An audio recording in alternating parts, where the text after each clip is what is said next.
Vladimir Putin পশ্চিমাদের কাছে চিরশত্রু আর পশ্চিমা বিরোধী বিশ্বের কাছে আস্থার প্রতীক পুতিন। গত মার্চে ৮৭% ভোট পেয়ে টানা তৃতীয়বারের মতো রাশিয়ার প্রেসিডেন্ট পদে নির্বাচিত হয়েছেন তিনি। আর গত মঙ্গলবার টানা পঞ্চমবারের মতো প্রেসিডেন্ট হিসাবে শপথ নেন ৭১ বছর বয়সী এই নেতা। এর মধ্য দিয়ে শুধু রাশিয়ায় তার নিয়ন্ত্রণ শক্ত করেননি, সেই সঙ্গে পশ্চিমা বিরোধী ভূ রাজনীতিতে নিজের অবস্থান আরও পোক্ত করেছেন ভ্লাদিমির পুতিন। রাশিয়ার আইন অনুযায়ী প্রেসিডেন্ট হিসাবে পুতিনের দায়িত্ব নেওয়ার পর ১৪ই মে পুরো মন্ত্রিসভা পদত্যাগ করবে। তবে এর আগেই কঠিন এক সিদ্ধান্তের কথা জানালেন পুতিন।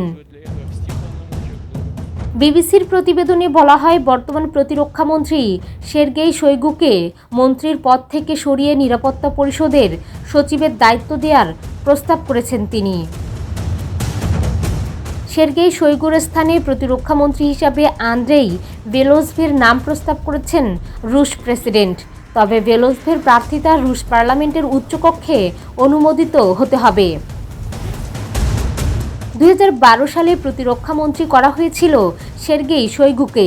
এর ২ বছর আগে ইউক্রেনের ক্রিমিয়া উপদ্বীপ দখল করে রাশিয়া। শোইগু ইউক্রেনের সঙ্গে রাশিয়ার যুদ্ধে মুখ্য ভূমিকা পালন করেছেন। তারপরও চলমান যুদ্ধের মধ্যে কেন এই পরিবর্তন আনতে চায় রুশ নেতা?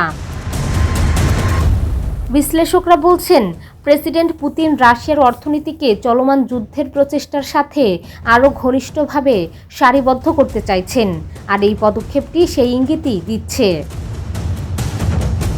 রাশিয়ার দায়িত্ব হাতে তুলে নেওয়ার পর ভ্লাদিমির পুতিন দেশকে রাজনৈতিকভাবে যেমন স্থিতিশীল করেছেন, তেমনি দেশকে আবারও স্বাবলম্বী করেছেন। যুদ্ধ পশ্চিমাদের ষড়যন্ত্রের পরও ইতিহাসের যে কোনো সময়ের চেয়ে রাশিয়ার অর্থনীতি এবং অর্থনৈতিক ব্যবস্থাপনা ভালো করেছে। এদিকে ২৬ মাস ধরে চলছে রাশিয়া ইউক্রেন যুদ্ধ। তবে গেল কয়েক মাসে ইউক্রেনে হামলা জোরদার করেছে পুতিন বাহিনী। এরই ধারাবাহিকতায় ইউক্রেনের উত্তরাঞ্চলের খার্কিভে বড় ধরনের অভিযান পরিচালনা করছে রুশ সেনারা। এরই মধ্যে এখানকার বেশ কয়েকটি এলাকার নিয়ন্ত্রণ নিয়েছে তারা। এমন প্রেক্ষাপটে ওইসব অঞ্চল থেকে কয়েকশো বেসামরিক নাগরিককে সরিয়ে নিয়েছে কিয়েভ। ইউক্রেনের সেনা কর্মকর্তারা বলছেন, এ সপ্তাহে খার্কিভের পরিস্থিতি বেশ নাজুক হয়ে পড়েছে। বর্তমানে সেখানকার রাশিয়ার সীমান্তবর্তী এলাকায় লড়াই হচ্ছে। এতে নিহত হয়েছেন বেশ কয়েকজন।